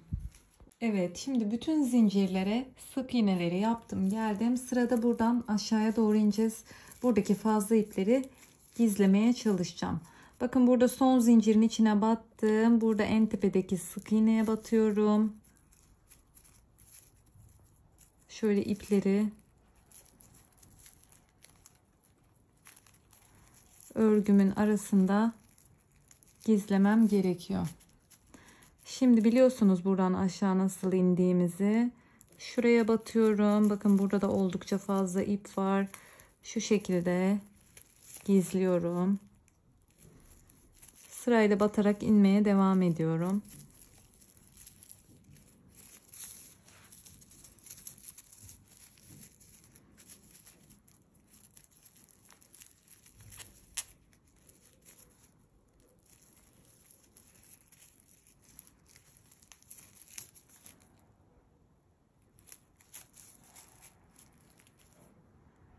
Şimdi sık iğneye battım. Evet. Şuraya batacağım.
Evet, bakın gayet iplerimizi tertemiz gizleyerek aşağıya kadar indik. Şimdi bu yan kısmı şöyle dümdüz devam edeceğim. Buradan bir basamak daha iniyoruz. Bu yan kısımdan yine aynı şekilde basamaklardan çıkarak buradan zincirleri doldurarak karşıya geçiş yapacağım aynı şekilde. Ve sık iğnenin başladığı şu noktaya kadar, nereden? Şuradan başlamıştık. Bu noktaya kadar geleceğim. Evet, başladığım noktaya kadar geldim. Burada yine aynı şekilde hiçbir zincir vesaire çekmeden bakın sık iğnenin tepesine batarak bir tane sık iğne yapıyorum.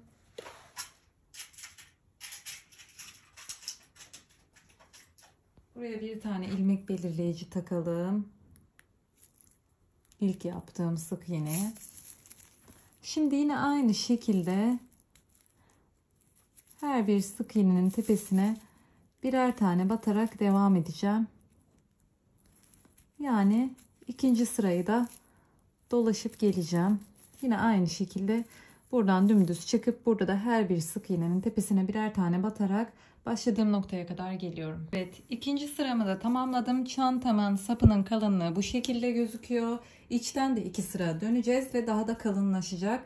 Şimdi burada son olarak kaydırma yaparak daha düzgün hale getireceğiz çantamızın ağız kısmının görüntüsünü. Şunu açalım. Bakın şöyle batıyorum sık iğneye ve kaydırmayla birleştiriyorum. Taktım tekrar. Battım sıradaki noktaya, kaydırma. Battım, kaydırma. Bunu çok sıkı yapmayın lütfen. Çünkü çantanın ağzı zaten genişleyerek gittiği için kaydırmayı biraz sıkı yapın ki çok da büzüşmesin tabii. Sadece daha toplu tutsun çantanın ağız kısmını. Daha özenli tutsun.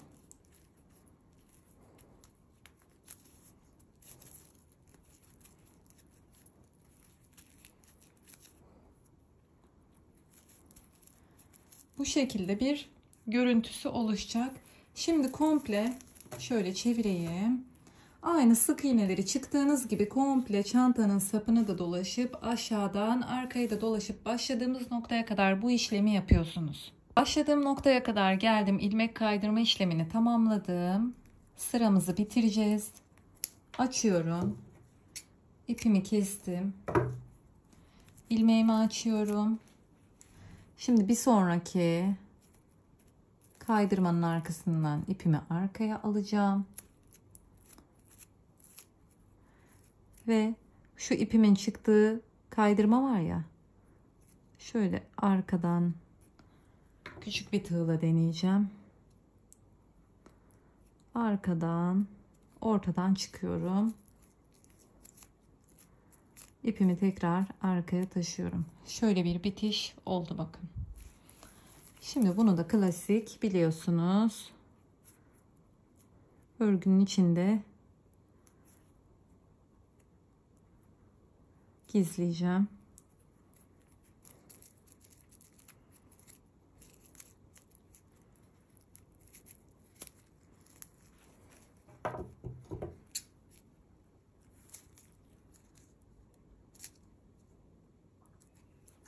Evet, bu şekilde sıramızı bitirdik. Şimdi gelelim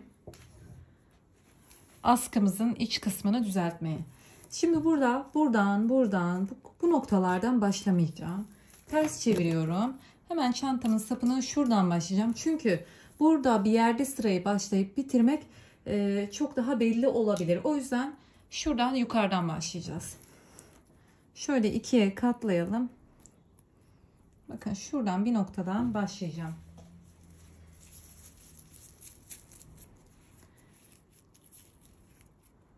Şöyle bir tane ilmek oluşturalım. Çantamın sapını alıyorum. Burada zincirler vardı. 2 sıra yukarıya yaptık. Şimdi 2 sırada alta yapmamız gerekiyor.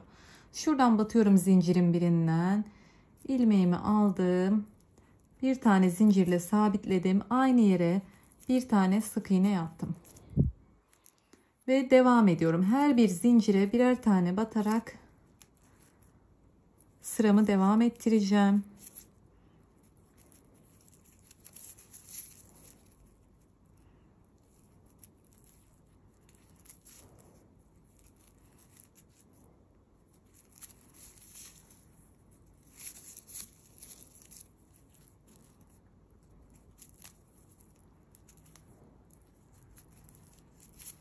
Bu şekilde sık iğneler yaparak buradan şu noktaya kadar gelelim. Burayı nasıl geçeceğiz? Birlikte yapalım.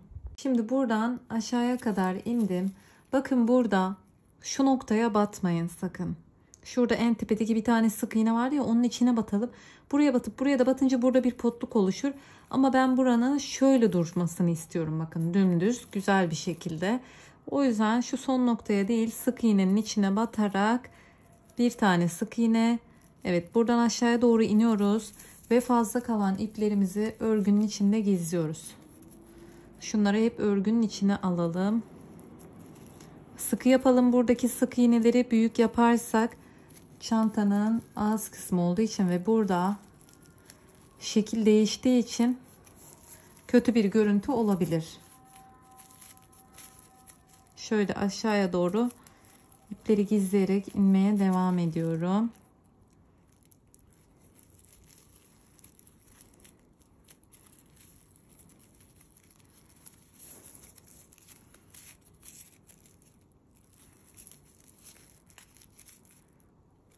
Bu şekilde bakın şöyle gayet düzgün bir görüntüsü oldu.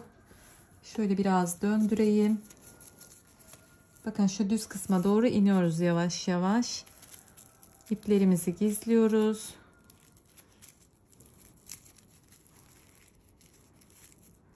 Buradaki sık iğneler daha sıkı ve dar olsun lütfen.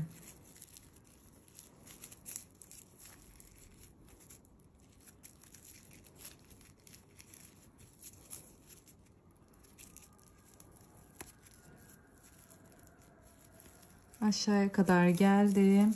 Sırada şu çantanın düz kısmındayım. Hemen şuraya batıyorum. Sık iğneleri sırasıyla tepelerine batarak devam ettiriyorum.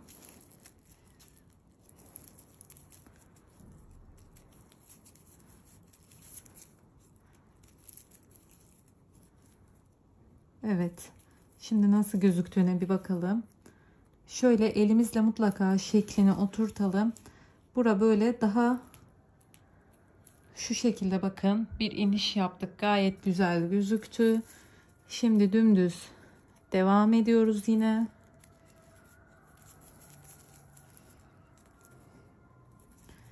Birlikte çıkışı da yapalım.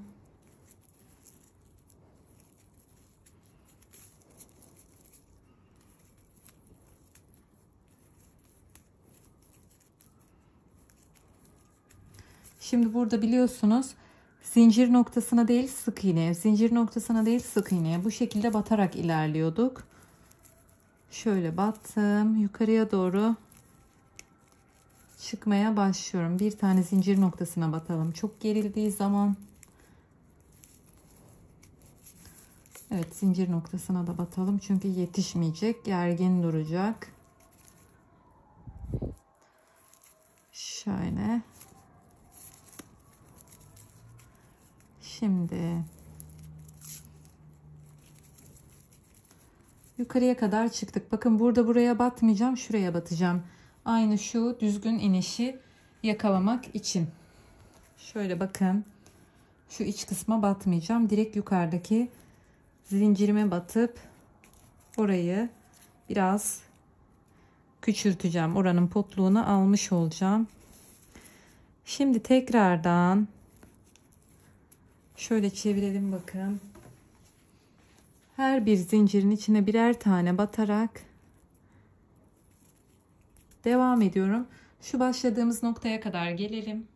Evet, başladığım noktaya kadar çıktım. Şimdi tıpkı dış kısımda olduğu gibi iç kısımda da 2 sıra devam ettireceğiz. Şimdi buraya battım. Şöyle ilmek belirleyicimizi takalım. Aynı şekilde ikinci sıramızı da yapıp geliyoruz. İkinci sırayı dolaşırken de bir püf nokta var. Tıpkı altta atladığımız gibi burada da bakın, şöyle çanta sapını tuttuğunuz zaman bu şekilde duracak değil mi? Çanta sapı yukarıya doğru. Şöyle durmuyor. Bu şekilde dururken burada bir potluk oluşmaması için bakın çantanın sapının son sık iğnesine batıyorsunuz sapa kalan kısımda ve şu köşedekine değil yanındakine batıyorsunuz.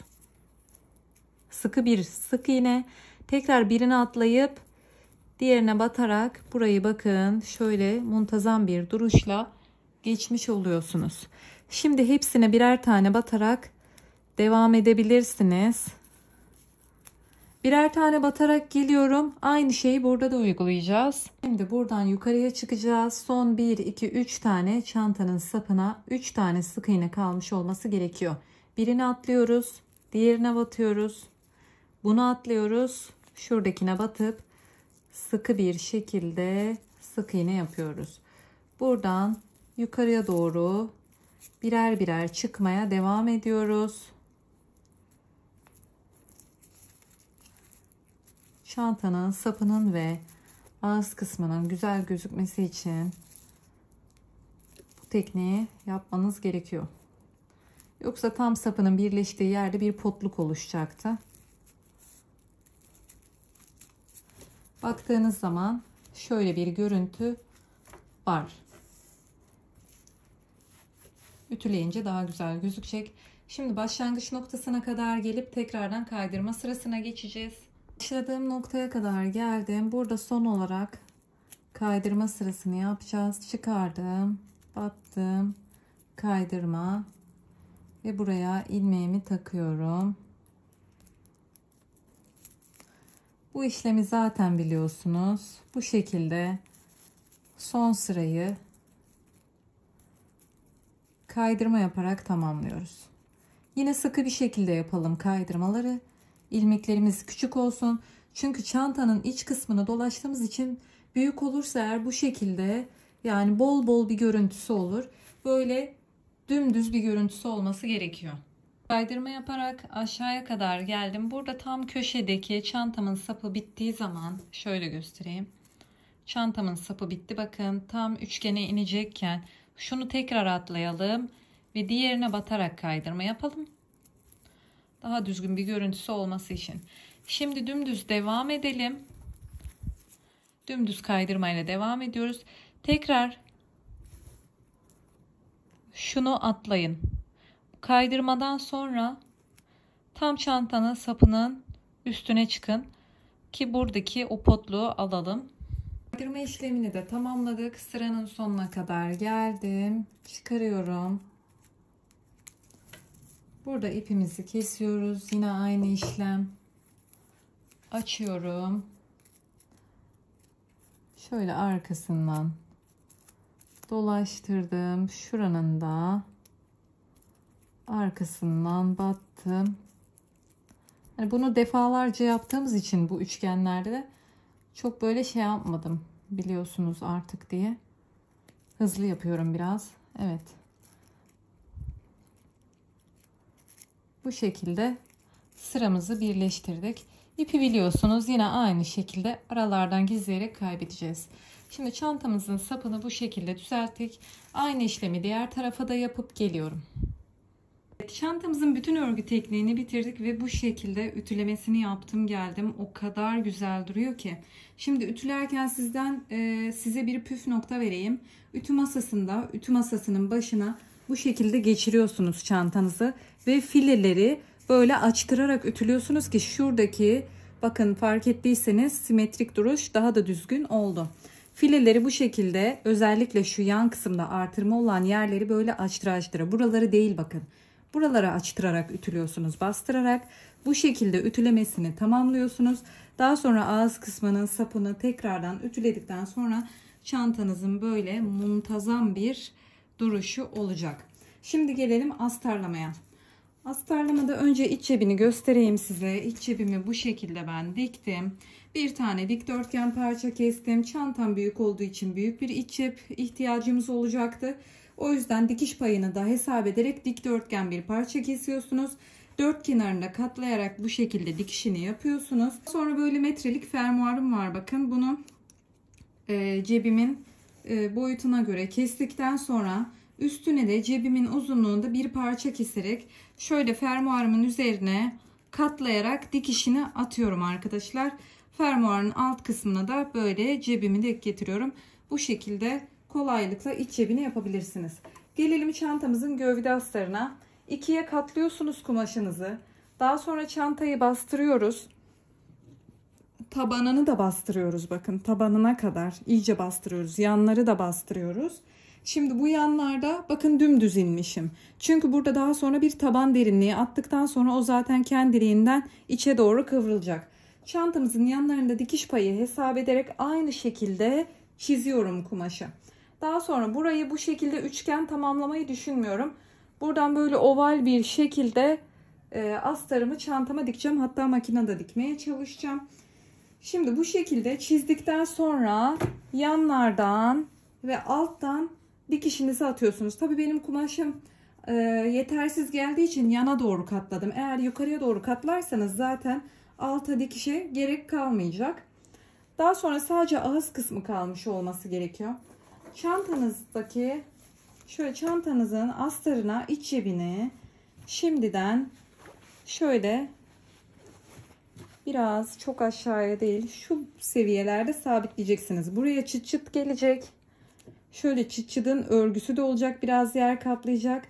Çıt çıtı hesap ederek o hizada alta iç cebini de sabitleyip geliyorsunuz dört kenardan.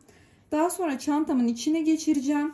Katlayarak şöyle makinede çantamın şekline göre dikişini tamamlayacağım astarın. Şimdi astarımızın taban derinliğini yapmamıştık.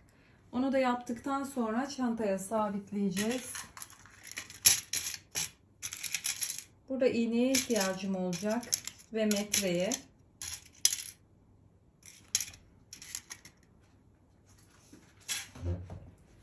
Şimdi şöyle yandaki dikişleri ortada buluşturacağım. Şöyle açıyorum.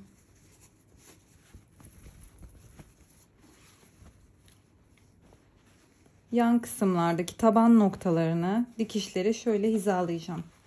Şimdi çantamızın şeklinden kaynaklı tam düz koyamayabilirsiniz ama önemli olan tabanı düz ayarlamanız. Evet, şurayı dümdüz ayarladım mesela.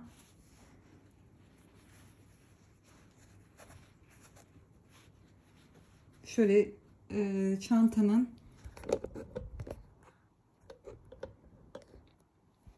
ağzındaki dikişler birbirine hizalı gelmesi gerekiyor. Bu çok önemli. Evet.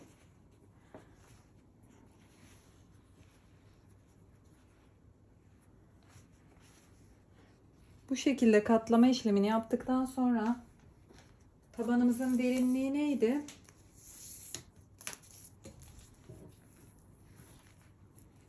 Şu artırmanın olduğu noktayı ölçeceğim.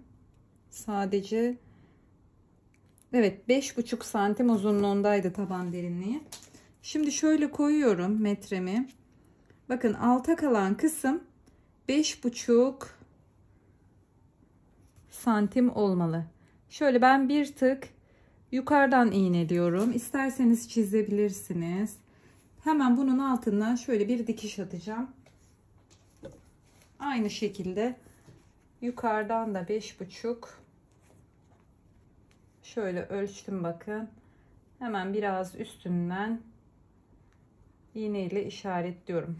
Evet. Bunun şöyle yarım santim altından dikişlerimi atıp geleceğim.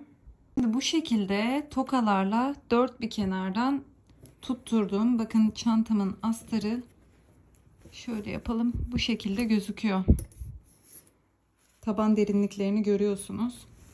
Şimdi nasıl dikeceğiz? Bu şekilde sabitledikten sonra şöyle elimle ben ufak ufak katlayarak şu hizalardan şöyle devam ederek astarımı dikeceğim makinede. Evet, çantama astarımı sabitleme işini bitirmek üzereyim. Şöyle bakın dikişimin detaylarını görüyorsunuz. Şimdi burada dikişimi gösteremeyeceğim ama makine ayarları çok soruluyor. Şimdi ben bu şekilde çantaya astarı 18 numara iğne, tansiyon ayarı 4, dikiş ayarı 3. Bu ayarda sabitliyorum. Ve bir sıkıntı yaşamıyorum. Asla iğne de kırılmıyor. Evet, astarımı makinede sabitledim geldim. O kadar güzel oldu ki şöyle görüyorsunuz. Bu arada iç cebimi dikmedim fark ettiyseniz. Çünkü şurada arkada bir hata yapmışım. Fermuarı açıp kapatırken burayı katlayarak dikmediğim için fermuar burayı yedi. O yüzden daha sonra buna sabitlemek istesem bile şu kumaşı çıkarıp yeniden buraya katlayarak bir kumaş dikip ondan sonra sabitlemem gerekiyor. O yüzden bu şimdilik kaldı. Şöyle bakın astarını genel olarak göstermek istiyorum. O kadar güzel, o kadar kusursuz oldu ki. Yani makinede astar dikme işi o kadar kolaymış ki. Verdiğim ayarlarla deneyebilirsiniz. Bakın gayet kusursuz görünüyor. Şimdi sırada geldik çantamızın çıt çıtını yapmaya. Benim eski videolarımı izleyenler de bilir. Ben çıt çıtlarımı bu şekilde mutlaka örerek sabitliyorum. Şöyle asla sabitlemiyorum. Çok basit gösteriyor bence. Şimdi gelelim çıt çıt örmeye. Bir tane ilmek oluşturacağım. Bu arada küçük numaralı bir tığ kullanıyorum. Çünkü çıt çıtın deri deliklerinden geçmesi gerekiyor. Deri kısmındaki deliklerden. Şöyle bakın. Şuradaki deliğe batırdım. İlmeğimi arkadan öne taşıdım. Bir tane zincirle sabitledim. İlmeğinizin boyu her zaman şu derinin tam üstüne çıksın.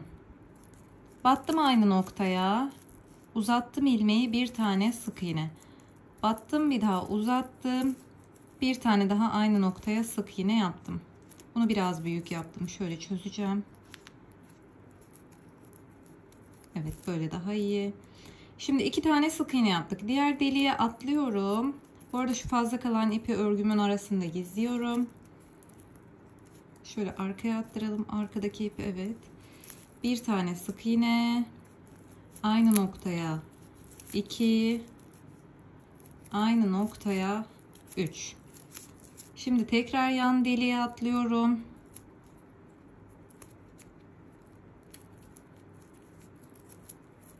Bir tane sık iğne aynı noktaya. Bir tane daha aynı noktaya. Bir tane daha. Her deliğe 3 tane sık iğne yaparak sıramın sonuna kadar geliyorum. Evet, sonuna kadar geldim. Şimdi burada 2 tane sık iğne, bir tane zincir yapmıştık aslında. Başladığım noktadaki deliğe tekrar batarak bir tane daha sık iğne yapıyorum. Şimdi ipimi kısa olacak şekilde kestim. Açıyorum ve şurada görmüş olduğunuz sık iğnenin arkasından battım. İpimi arkaya taşıdım. Tekrar ipimin çıktığı sık iğnenin arkasından ve ortasından battım. İpimi arkaya taşıdım. Bu şekilde bir görüntü oluştu. Şimdi şu fazla ipimizi de arkada şöyle çektiriyoruz. Bu şekilde bir görüntüsü oluyor. Bakın, çok daha güzel. Şimdi örmüş olduğumuz çıt çıtın birini ben buraya sabitledim. Diğerini birlikte sabitleyelim. Şöyle tam hizasına denk gelecek şekilde önce çıt çıtımı takıyorum. Ve tam hizasına, çantamın şu üçgen açılarına denk gelmesi gerekiyor.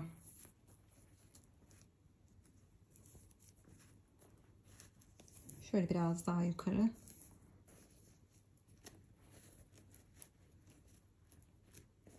Evet, şu an bu şekilde olmuş gözüküyor. Şöyle çıt çıtımı tutarak aldım. Çevirdim.